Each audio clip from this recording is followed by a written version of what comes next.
مومنو، کسی قدر شکار سے جن کو تم ہاتھوں اور نیزوں سے حاصل کر سکو اللہ تمہاری آزمائش کرے گا،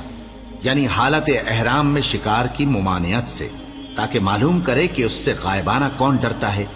سو جو اس کے بعد زیادتی کرے تو اس کے لیے دکھ دینے والا عذاب تیار ہے۔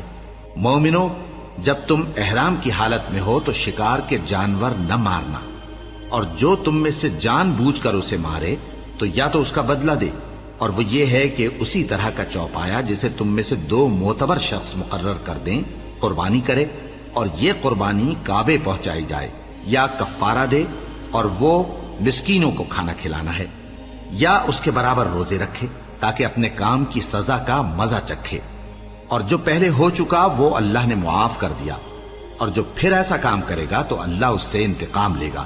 اور اللہ غالب ہے، انتقام لینے والا ہے۔ تمہارے لیے دریا کی چیزوں کا شکار اور ان کا کھانا حلال کر دیا گیا ہے، یعنی تمہارے اور مسافروں کے فائدے کے لیے،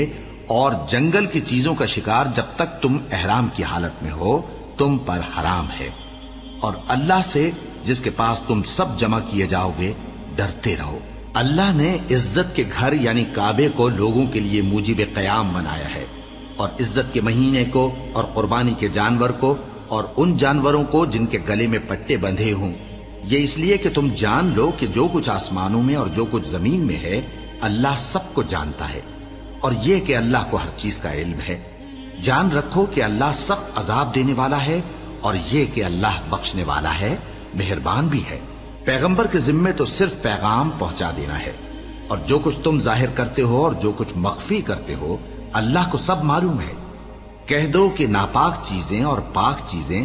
برابر نہیں ہوتی، گو ناپاک چیزوں کی کثرت تمہیں اچھی ہی لگے، تو عقل والو اللہ سے ڈرتے رہو تاکہ کامیاب ہو جاؤ۔ مومنو، ایسی چیزوں کے بارے میں مت سوال کرو کہ اگر ان کی حقیقتیں تم پر ظاہر کر دی جائیں تو تمہیں بری لگیں،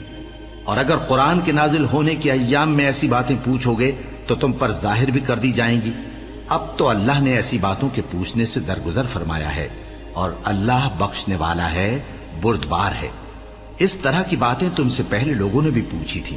مگر جب بتائی گئیں تو پھر وہ ان سے منکر ہو گئے۔ اللہ نے نہ تو کوئی بحیرہ مقرر کیا ہے، اور نہ کوئی سائبہ، اور نہ کوئی وسیلہ، اور نہ کوئی حامی، لیکن کافر اللہ پر جھوٹ باندھتے ہیں، اور یہ اکثر عقل سے کام نہیں لیتے۔ اور جب ان لوگوں سے کہا جاتا ہے کہ جو کتاب اللہ نے نازل فرمائی ہے اس کی طرف اور پیغمبر کی طرف رجوع کرو، تو کہتے ہیں کہ جس طریق پر ہم نے اپنے باپ دادا کو پایا ہے وہی ہمیں کافی ہے۔ بھلا اگر ان کے باپ دادا نہ تو کچھ جانتے ہوں اور نہ سیدھے رستے پر ہوں تب بھی؟ اے ایمان والو، اپنے آپ کو سنبھالے رہو،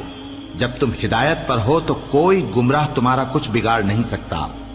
تم سب کو اللہ کی طرف لوٹ کر جانا ہے، اس وقت وہ تم کو تمہارے سب کاموں سے جو دنیا میں کیے تھے آگاہ کرے گا اور ان کا بدلہ دے گا۔